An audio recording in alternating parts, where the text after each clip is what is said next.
বর্তমান অন্তর্বর্তীকালীন সরকার কোনো নির্বাচিত বা রাজনৈতিক সরকার নয়, গণ অভ্যুত্থানের মাধ্যমে প্রতিষ্ঠিত হয়েছে সরকার। রাষ্ট্রের গুরুত্বপূর্ণ সংস্কার, মানবতা বিরোধী কর্মকাণ্ডের বিচার ও সুষ্ঠু নির্বাচন অনুষ্ঠানের মাধ্যমে জনগণের ক্ষমতা জনগণের নির্বাচিত প্রতিনিধিদের হাতে তুলে দেওয়াই তাদের প্রধান দায়িত্ব। আমরা দেখেছি আওয়ামী দোসররা বিভিন্ন সময় বিভিন্ন দাবি আদায়ের নামে দেশে অস্থিতিশীল পরিস্থিতি সৃষ্টি করেছে এবং সরকারকে বিব্রত করেছে। শিক্ষক কর্মচারীদের দাবি আদায়ের নামে বর্তমানে যে সংগঠনটি রাজপথে আন্দোলনের কথা বলছেন তারা আওয়ামী লীগেরদেরই দোসর, এবং যে নেতৃত্বে দিয়েছেন আজিজি সে আওয়ামী লীগের একজন কর্মী। জানি না কোন পর্যায়ের নেতা, কিন্তু কর্মী সেটা তার ফটোই প্রমাণিত করে।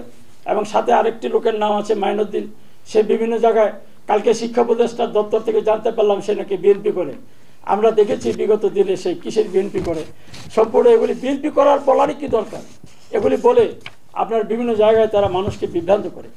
মাননীয় শিক্ষা উপদেষ্টার সাথে আমরা আলোচনা করেছি, তিনিও শিক্ষক কর্মচারীদের যুক্তির দাবির সহিত একমত পোষণ করেছেন, কিন্তু বর্তমানে অর্থ উপদেষ্টা দেশে না থাকায় কোনো পদক্ষেপ গ্রহণ সম্ভব হচ্ছে না বলে তিনি আমাদের জানিয়েছেন। বাস্তবতা নিরিখে সরকারকে কিছুটা সময় দেওয়া যৌক্তিক বলে শিক্ষক কর্মচারী ঐক্যজোট মনে করে। তবে আমরা অর্থমন্ত্রী দেশে ফিরে দ্রুততম সময়ে শিক্ষা মন্ত্রণালয়, অর্থ মন্ত্রণালয়, শিক্ষক নেতৃবৃন্দের সমন্বয়ে যৌথ সভা আহ্বানের মাধ্যমে সমস্যা নিরসনের জোর দাবি জানাচ্ছি। সেজন্য সরকারকে আমরা আগামী 25 তারিখ পর্যন্ত, 22 তারিখ যেহেতু অর্থ উপদেষ্টা দেশে আসবেন, 22 তারিখ হলো বুধবার, বৃহস্পতিবার হলো একদিন সময় আছে, শুক্রবার শনিবার পর্যন্ত আমরা সময় দিলাম, 25 তারিখ পর্যন্ত আমরা সময় দিলাম, 25 অক্টোবর পর্যন্ত। 25 অক্টোবরের মধ্যে যদি সরকার আমাদের দাবি পূরণে ব্যর্থ হয় তাহলে আমরা কঠোর কর্মসূচিতে যাব আগামী 28 অক্টোবর থেকে। মোদ্দা কথা হলো 25 অক্টোবর পর্যন্ত আমাদের দাবি পূরণের জন্য শিক্ষা উপদেষ্টা, অর্থ উপদেষ্টা দেশের বাইরে থাকায় আমরা সময় দিলাম, কিন্তু যদি পূরণ না হয় আমরা 28 অক্টোবর থেকে আরও কঠোর থেকে কঠোরতম কর্মসূচিতে যেতে বাধ্য হব। প্রিয় সাংবাদিক বন্ধুগণ, 5 আগস্টের পর আমলাতান্ত্রিক জটিলতায় কল্যাণ ট্রাস্ট অবসর সুবিধা বোর্ডের কার্যক্রম বন্ধ রয়ে আছে। ফলে প্রায় 90,000 অবসরপ্রাপ্ত শিক্ষক কর্মচারী মানবতর জীবনযাপন করছে, টাকার অভাবে বিনা চিকিৎসায় মৃত্যুবরণ করছে। অনতিবিলম্বে কল্যাণ ট্রাস্ট অবসর সুবিধা বোর্ড গঠনের মাধ্যমে শিক্ষক কর্মচারীদের কল্যাণ সুবিধা, অবসর সুবিধা প্রদানের আমরা জোর দাবি জানাচ্ছি। সেই সাথে সাথে এদেশের নন এমপিও শিক্ষক মানে শিক্ষা প্রতিষ্ঠানে তারা যত নিয়মকানুন আছে, তাদের যোগ্যতা আছে, তাদের শিক্ষা প্রতিষ্ঠানগুলি স্বীকৃতিপ্রাপ্ত, কিন্তু তাদেরকে বেতন ভাতা দিচ্ছে না সরকার। সেই জন্য আমরা আজকের এই সাংবাদিক সম্মেলনে জোর দাবি জানাচ্ছি, তাদের জন্য 200 কোটি টাকা বরাদ্দ আছে, বরাদ্দ থাকা সত্ত্বেও তাদেরকে টাকাগুলি দিচ্ছে না। এই টাকাটা যাতে অনতিবিলম্বে 25 অক্টোবরের মধ্যে যাতে সুস্পষ্ট প্রজ্ঞাপন জারি হয় তাদের টাকা দেওয়ার ব্যাপারে, সেই দাবিও আমরা আপনাদের সামনে তুলে ধরেছি। এবং এখানে দেখেন আরেকটি বিষয়, যে ফ্যাসিস্টের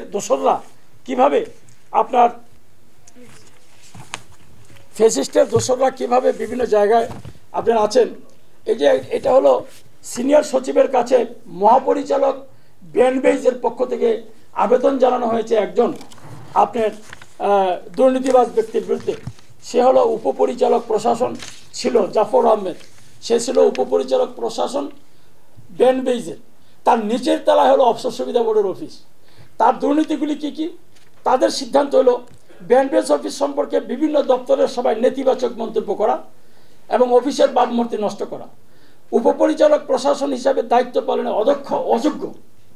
অফিসে কর্মরত কর্মচারীদের রিটেনশন, স্থায়ীকরণ, পদোন্নতি, নিয়মিতকরণ ইত্যাদি সকল ক্ষেত্রে তার অনীহা। বিভিন্ন কর্মচারীদের সাথে দুর্ব্যবহার। অফিসের শিক্ষা ক্যাডারের কর্মকর্তাদের নিয়ে দলবাজি ও বিশৃঙ্খলা করা। এই ব্যক্তিটি অফিস করতেন উপরের তলায়, এখন তাকে 5 আগস্টের পরে তারা যখন উত্তম মধ্যম দিলেন সেই অফিসের লোকেরা, তখন তাকে নিচে নামিয়ে দিলেন। নিচে আমাদের শিক্ষকদের তাকে দায়িত্ব দিলেন সদস্য সচিব পদে, যার জন্য শিক্ষকরা আমরা টাকা পাচ্ছি না। সে অফিস করে না, রেগুলার সে মন্ত্রণালয়ে বসে থাকে, এবং এইখানে যে তার অদক্ষতা এবং অযোগ্যতার কথা বলা হয়েছে তার সব কিছুতে সে প্রমাণ দিয়েছে। সুতরাং যে কোনো সময় অবসর সুবিধা বোর্ডে একটা বিশৃঙ্খলা অবস্থা সৃষ্টি হতে পারে এই লোককে যদি সেখানে রাখা হয়। আপনাদের মাধ্যমে আমরা শিক্ষা মন্ত্রণালয়কে জানাতে চাই, আমরা অলরেডি শিক্ষা মন্ত্রণালয়কে বলেছি, আপনারা একটু বলেন যে যেই লোকটাকে আপনাকে অযোগ্য ঘোষণা করেছেন তাদেরই সিনিয়র লোকেরা, তাকে আপনি কি করে আবার নিচের তলায় আপনারা ট্রান্সফার করলেন? তাকে তো অন্য জায়গায় ট্রান্সফার করতে পারতেন। এ হলো শিক্ষা মন্ত্রণালয়ের কর্মকাণ্ড। তারা শিক্ষকদেরকে মূল্যায়ন করে না। এবং এই জন্য এটা যদি আজকে অন্য কোনো পেশায় হতো সাথে সাথে অ্যাকশন হতো, কিন্তু যেহেতু শিক্ষক আমরা তো আর লাঠি হাতে নিতে পারি না। যদিও আমরা আপনার অনেক সময় দুষ্ট ছাত্রদেরকে বেত দিয়ে শাস্তি দিয়ে তাদেরকে আমরা অনেক মানুষ করার পথে এগিয়ে নিয়ে গিয়েছি, কিন্তু সেই বেতও তো এখন নিষেধ করা আছে, যার জন্য আমরা বেতও আর ব্যবহার করতে পারি না ছাত্রদের জন্য, দুষ্ট ছাত্রদের জন্য। তো আপনাদের আজকে এখানে উপস্থিত হওয়ার জন্য আপনারা অত্যন্ত ব্যস্ত সময় কাটাচ্ছেন আজকের দিনটি আমরা জানি, তারপরে যে আপনারা আমাদেরকে সময় দিয়েছেন, আমরা আপনাদের কেউ না কেউ আপনাদের